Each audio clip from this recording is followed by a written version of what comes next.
Now I request Steve Melendez to join us and share the story of the genocide of Native Americans.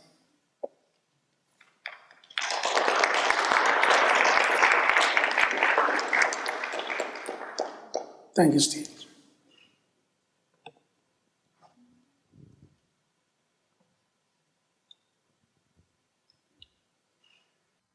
My name is Steve Melendez. I'm the president of the American Indian Genocide Museum. I'm a Paiute from Nevada. And first of all, I'd like to thank Marianne Thompson-Frank and Bill Krause, and of course Unity Church for allowing us to be here and to tell our side of the story, try to set history straight. My tribe has called the Great Basin of Nevada a home for thousands of years.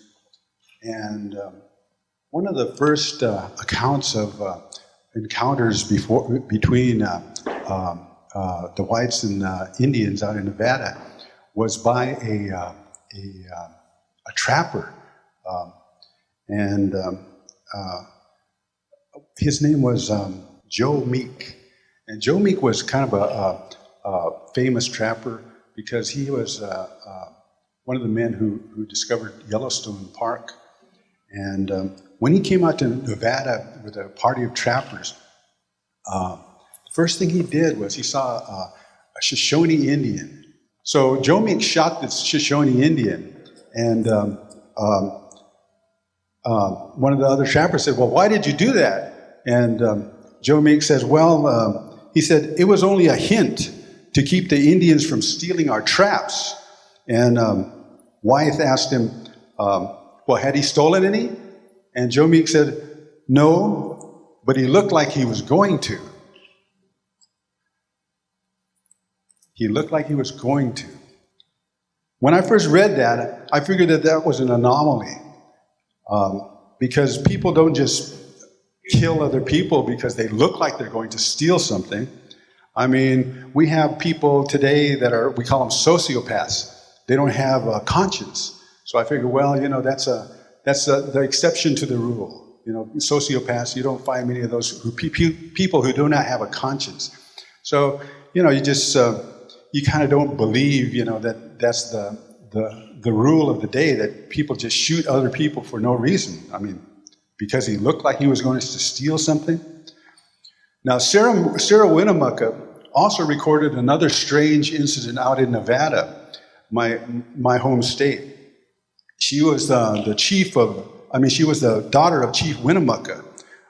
She was born in 1844, and she lived until 1891. And she was educated by a white family, so she could read and she can write. And she became an advocate for Indian rights, for Paiute conditions out in Nevada.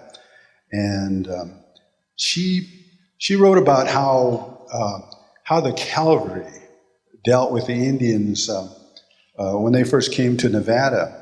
And you know, in Hollywood, you see the movies about how John Wayne, who we saw, you know, you think John Wayne, you know, he's just you know, a good person, you know, upright person, you know, someone who does right all the time, you know. You think of the cavalry as like that, you know. So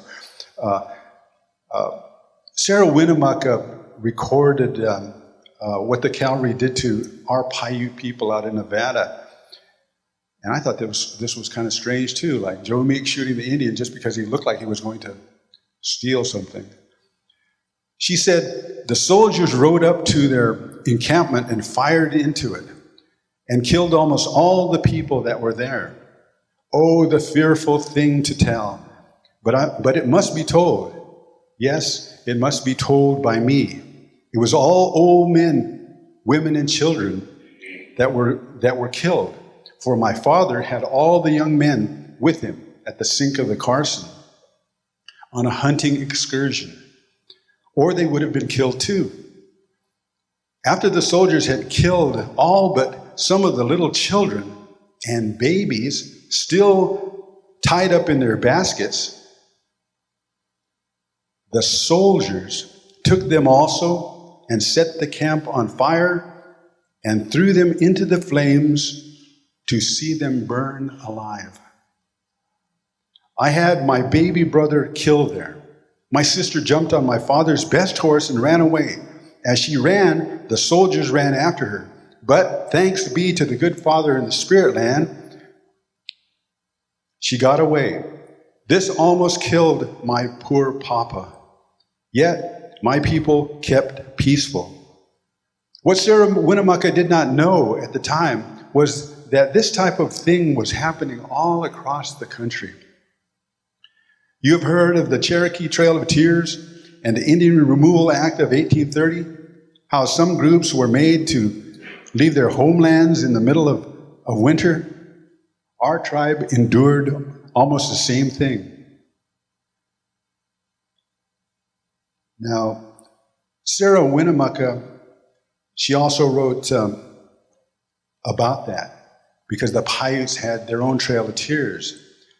She wrote, we went down, and Major Cochran met us at the door and said, Sarah, I am heartily sorry for you, but we cannot help it. We are ordered to take your people to Yakima Reservation. It was just a little before Christmas. My people were only given a week to get ready. I said, what? In this cold winter? In all this snow? And my people have so many little children? Why, they will all die. Oh, what can the president be thinking?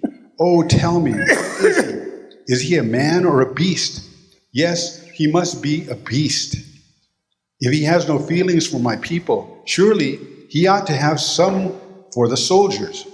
I have never seen a president in my life, and I want to know whether he is made of wood or rock.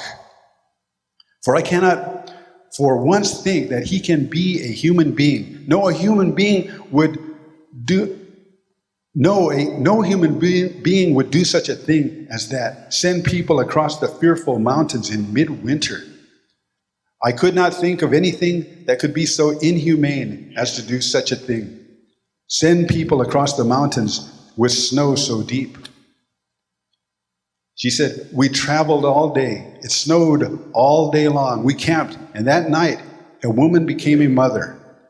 And during the night, the baby died and was put under the snow. The next morning, the mother was put into the wagon.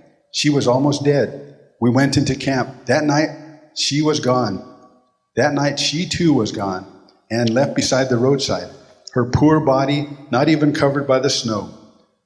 In 5 days, 3 more children were frozen to death, and another woman became a mother. Her child lived 3 days, but the mother lived. They had a kind of shed made for us. You know the kind of shed you make for your stock in the wintertime. It was that kind. Oh, how we did suffer with cold.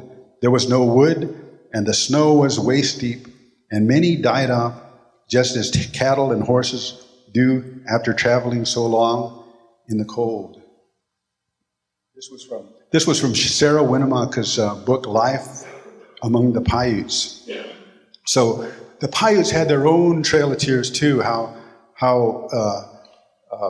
the Cherokees were made to, some of the groups were made to travel in the wintertime. It was almost as though the government wanted the elements to kill off the Indians. Today we read about Sarah Winnemucca's autobiography, and it may be hard to believe until we understand the mechanics of genocide. For years, I had gathered seemingly unrelated atrocities against the Indians that just didn't seem to make sense. Then there came an epiphany moment that tied them all together. In a documentary about the genocide in Rwanda, there was heard a radio broadcast of a man calling for the extermination of the Tutsis. It was then that I realized that when the conditions were right, all it took for genocide to take place was for an influential leader to stand up and call on the people to eliminate the problem, and the problem being this group over here or that group over there. Ben Franklin was an influential leader of his time, and he wrote in 17 98, if it be the design of providence to extirpate these savages in order to make room for the cultivators of the earth, it seems not improbable that rum may be the appointed means. It has already annihilated all the tribes who formerly inhabited the East Coast. In 1859, Horace Greeley, another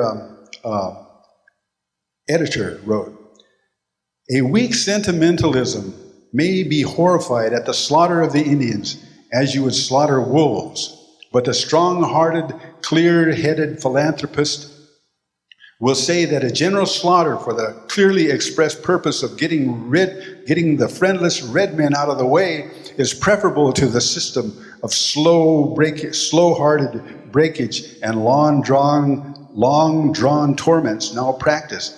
It is a settled fact that every wild Indian in the state must die.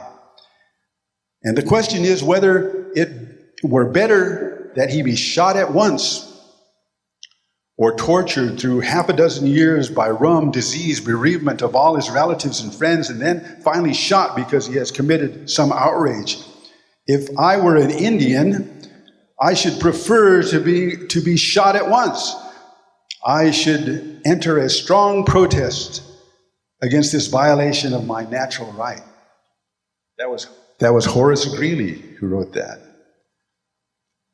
Influential people can target racial groups of people. An editorial in 1853, California newspaper, the Eureka Herald, proclaimed, "We hope that the government will render such aid as will aid the citizens of the North to carry on a war of extermination until the last redskin of these tribes has been killed. Extermination is no longer the question of time. The time has come, the work has commenced, and let the first man who says treaty or peace be regarded as a traitor." An editorial by L. Frank Baum, the author of The Wizard of Oz, appeared in the Saturday Pioneer, January 3rd, 1891. And he wrote, "The Pioneer has before declared that our only safety depends upon the total extermination of the Indians. Having wronged them for centuries, we had better, in order to protect our civilization, follow it up one more time with one more wrong and wipe out these untamed and untamable creatures from the face of the earth. In this lies the future safety of our settlers." These newspaper articles are just carrying on a long-standing tradition, such as the proclamation of Governor William Shirley of the Massachusetts Bay Colony in 1755. In his proclamation, which you can find out in the foyer, it read, his proclamation offered cash bounties for every male Indian scalp brought in as evidence of their being killed, 40 pounds. Also, for every scalp of such female Indian or male Indian under 12 years of age brought as evidence of their being killed, 20 pounds. And that was one of the original 13 colonies. And there have been historians who have said that all of the 13 colonies had scalp bounties on the heads of Indian men, women, and children. You know, Theodore Roosevelt kind of summed up the mentality of the time. And he was president, I think around 1900. But Theodore Roosevelt wrote this book called The Winning of the West and the Indian Wars. And this is what Teddy Roosevelt said. Teddy Roosevelt is revered, and he was one of the presidents who felt this sentiment against the Indians. And in the other room, you can read about what Thomas Jefferson said and how he felt about the Indians, or George Washington, or U.S. Grant. But it's kind of like what Teddy Roosevelt said.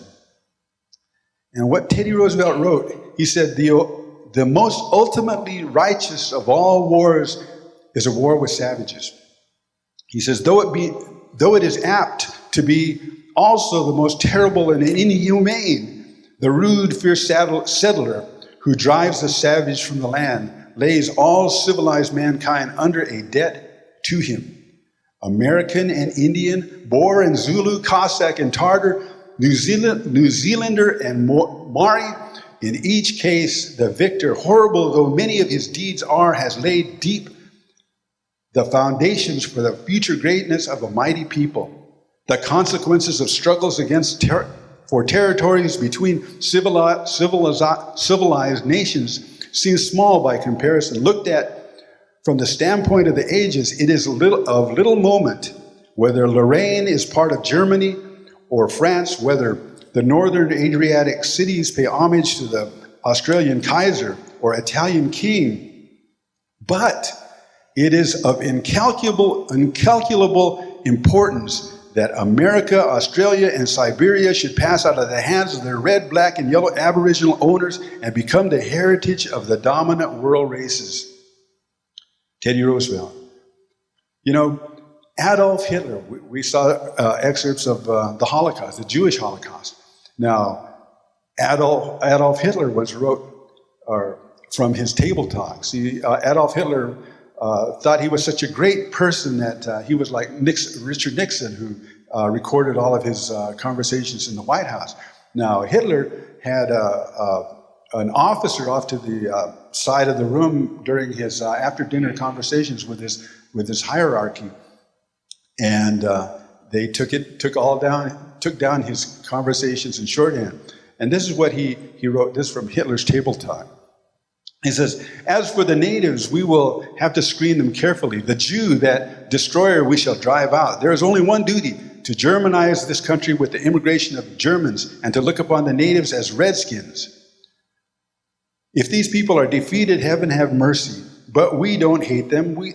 That sentiment is unknown to us. We are guided only by reason.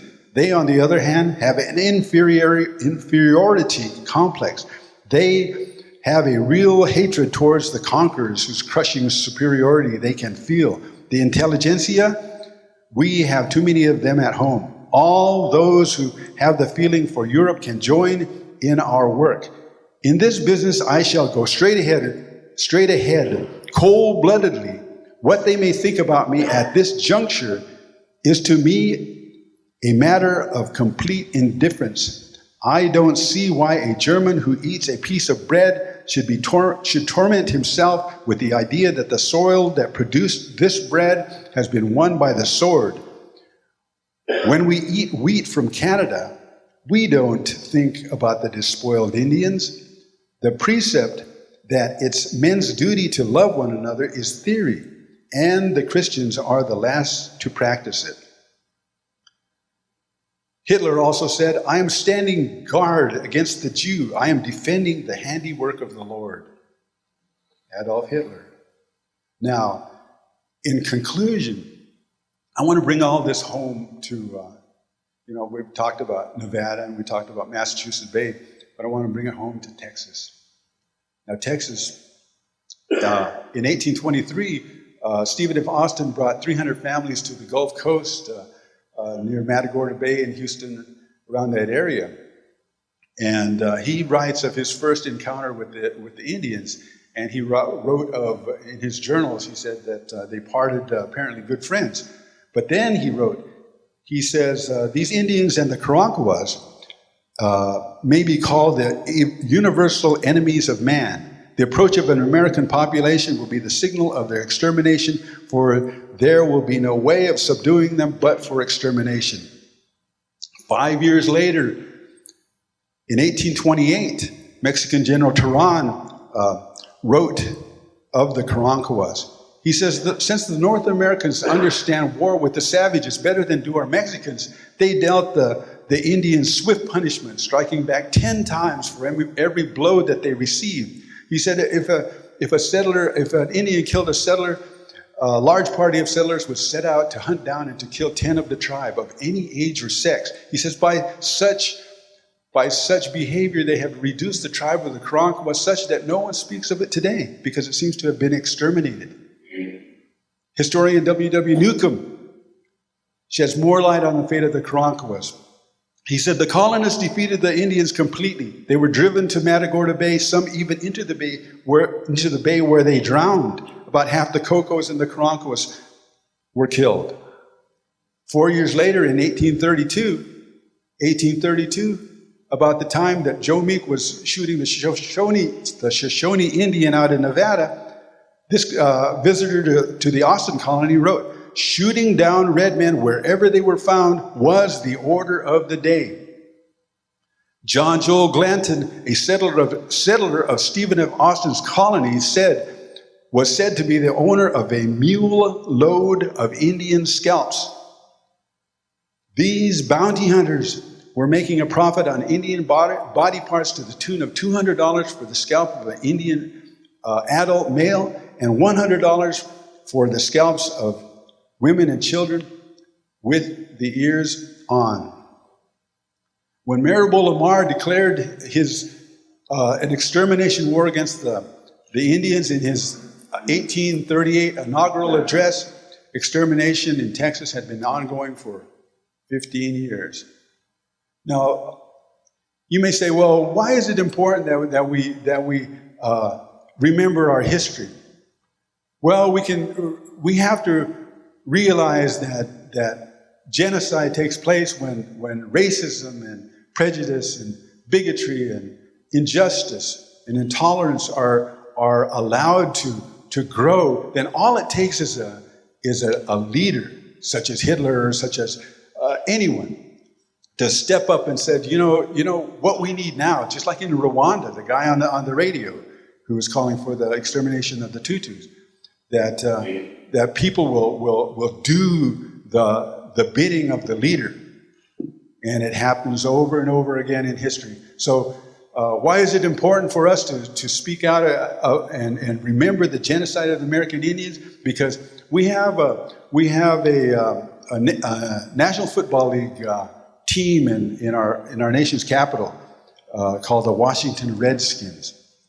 And I don't think there's anything more dehumanizing than to allow a race of people to be used as a mascot which is a dictionary-defined racial slur, because for the simple reason that you have no control over what the opposing team fans bring to the stadium, and that makes us, the Indian people, targets for racial slurs and all kinds of signage and insensitive comments. But that is why we do what we do, because we are not going to let genocide happen again. Thank you.